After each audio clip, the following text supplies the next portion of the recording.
Assalamualaikum warahmatullahi wabarakatuh.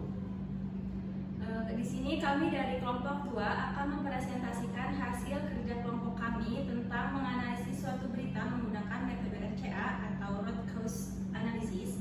Sebelum itu, kami mengucapkan terima kasih kepada Bapak Bayu Indra Setia, SEMSI, selaku dosen pada mata kuliah Desain Berpikir Kreatif dan Inovatif yang telah mempercayai kami untuk mengerjakan tugas tersebut. Sebelum itu, izinkanlah kami untuk memperkenalkan diri terlebih dahulu. Izin memperkenalkan diri, nama saya Musmanul Hojiah dengan NPM 2240101199. Perkenalkan, nama saya Dafa Fadila dengan NPM 2240 10207. Perkenalkan, nama saya Fadil Syafimuddin dan NPM 2240 10181. Nama saya Noval Tri Ramadhani dengan NPM 198. Baik, di sini kami akan menganalisis suatu berita tentang tindakan asusila pada aktris Rebecca Klopper. Baik, di sini kami akan menggunakan metode Root Cause Analysis atau yang bisa disebut dengan RCA untuk menganalisis suatu berita. Nah, yang pertama itu identifikasi masalah, yang mana pada metode pertama ini kami akan menganalisis suatu berita dengan memaparkan suatu kejadian dengan gejala-gejala atau simptom yang utama.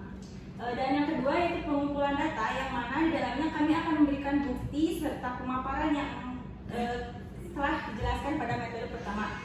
Dan yang ketiga yaitu identifikasi faktor penyebab, yang mana di sini kami akan menjelaskan awal mula dari suatu permasalahan tersebut hingga viralnya beritanya. Dan yang keempat yaitu identifikasi akar masalah. Nah, yang di dalamnya terdapat alasan-alasan yang menjadi faktor dari masalah yang terjadi. Dan yang terakhir ada solusi implementasi, yang mana kelompok kami akan memberikan sebuah solusi terhadap berita yang telah kami bahas. Nah, di sini yang pertama ada metode identifikasi masalah.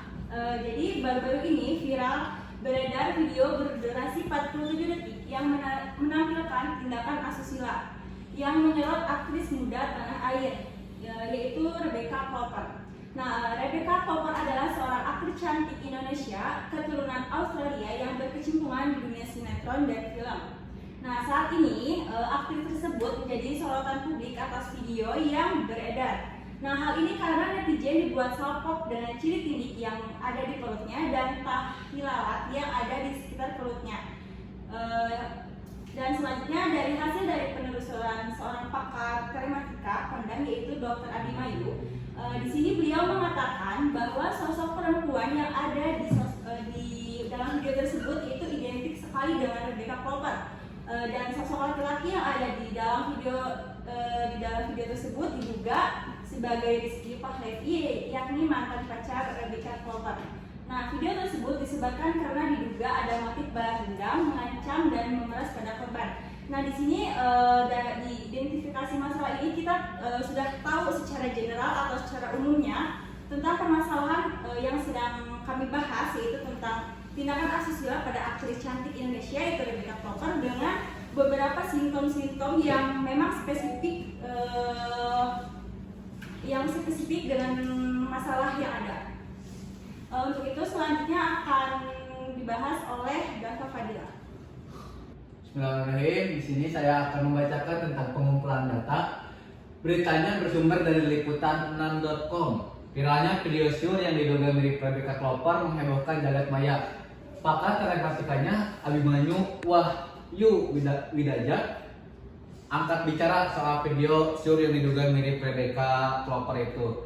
Berdasarkan analisis yang dilakukannya, sejauh ini pemeran wanita dalam video itu sangat mirip dengan Rebecca.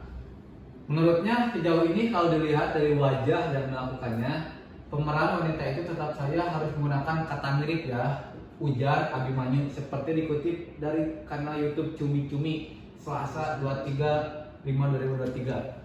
Tapi di situ jelas yang bersangkutan identik sekali. Kalau dibilang mirip ya sangat mirip sekali. Sambungnya, dan sosok laki-laki yang ada di dalam video tersebut diduga sebagai Rizky Pahlevi, yakni mantan pacar Rebecca Klopper. Adapun juga kemiripannya bisa dilihat dari bentuk rambut dan raut wajah. Di sini yang kedua ada dari tribunkaltara.com. Terkuak penyebar video mirip Rebecca Clover ternyata sudah pernah dipenjara karena pemerasan. Penyebar video viral 47 detik mirip Rebecca Clover akhirnya terungkap. Rupanya video mirip tersebut disebarkan oleh dua orang berinisial RXM dan NR. Rebecca Clover diancam dengan kiriman video melalui direct message atau DM Instagram. Menurut Ahmad Ramji, mantan kuasa hukum dari Rebecca Clover tahun 2020, menjelaskan bagaimana kedua pelaku yang sempat ditahan memeras Clover di tahun 2022. Ahmad Ramji pun menuturkan bahwa saat itu diketahui bahwa Rebecca diminta mengirim uang ke rekening pihak lain, bukan rekening pribadi dua pelaku pemerasan. Pada akhirnya, Rebecca didampingi oleh Ramji memilih untuk melaporkan dua pelaku itu ke Barreskrim Mabes Polri pada Oktober 2022. Kedua pelaku itu pun berhasil diamankan dan ditetapkan sebagai tersangka saat itu. Dan saat ini, Rebecca Clover tersandung masalah video shoot yang beredar beberapa waktu lalu. Diduga video yang sama sudah sampai ke Rebecca pada tahun 2022. Selanjutnya saya akan melanjutkan identifikasi faktor penyebab. Pada tahun 2022, pelaku yang memiliki video sur mirip Rebecca Clover itu disebut sudah mengancam dan memeras. Pelaku meminta uang sejumlah 50 juta, namun Rebecca Clover hanya mengirimkan 30 juta saja. Pada saat itu pelaku memeras Rebecca Clover untuk mengirimkan sejumlah uang, lalu mengancam jika tidak mengirimkan uang tersebut, maka videonya akan disebarkan. Namun video asusila yang disebut milik Rebecca ini viral sejak awal pekan. Pada Senin 22 Mei 2023. Video sur tersebut terus diburu. Banyak warganet yang penasaran sosok pemeran wanita tersebut. Benar Rebecca atau bukan? Tak hanya pemeran wanita, warganet juga dibuat penasaran siapa sosok pria lawan main video sur mirip Rebecca Clover. Selanjutnya ada identifikasi akar masalah.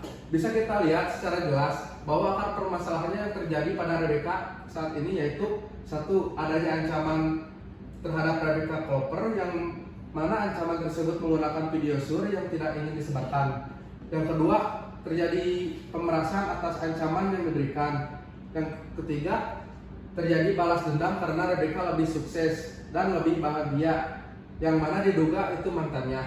Terus yang terakhir, Rebecca tidak memberikan uang sesuai yang diinginkan, sehingga video tersebut pun diviralkan. Dengan adanya video tersebut, Rebecca merasa terancam dan merasa terjadi pemerasan. Selanjutnya akan dilanjut oleh saudara Rama. Selanjutnya saya akan menjelaskan tentang solusi dan implementasi. Di sini kelompok kami sangat kesulitan sekali untuk mencari solusinya karena ini tentang video shoot yang sudah tersebar di digital, itu pasti sangat susah sekali untuk dihilangkan. Tapi di sini kelompok kami mungkin dapat solusi yang bisa digunain, yaitu adalah melakukan mediasi antara Rebecca, mantannya, dan temannya yang sudah memiliki video shoot terlebih dahulu untuk menyelesaikan masalah pribadi yang sedang dialami. Tapi dari solusi tersebut juga ada risikonya, yaitu video yang sudah tersebar tidak bisa dihapus karena jejak digital itu sangat susah dihilangkan. Akan tetapi masalah awal yang menjadi penyebabnya itu akan selesai mungkin karena mungkin dari mediasi mendapatkan jalan tengah dari kedua belah pihak. Cukup sekian pemaparan materi yang dapat kami sampaikan. Mohon maaf apabila ada kesalahan dalam menyampaikan pemaparan tersebut. Kami akhiri. Wassalamualaikum warahmatullahi wabarakatuh.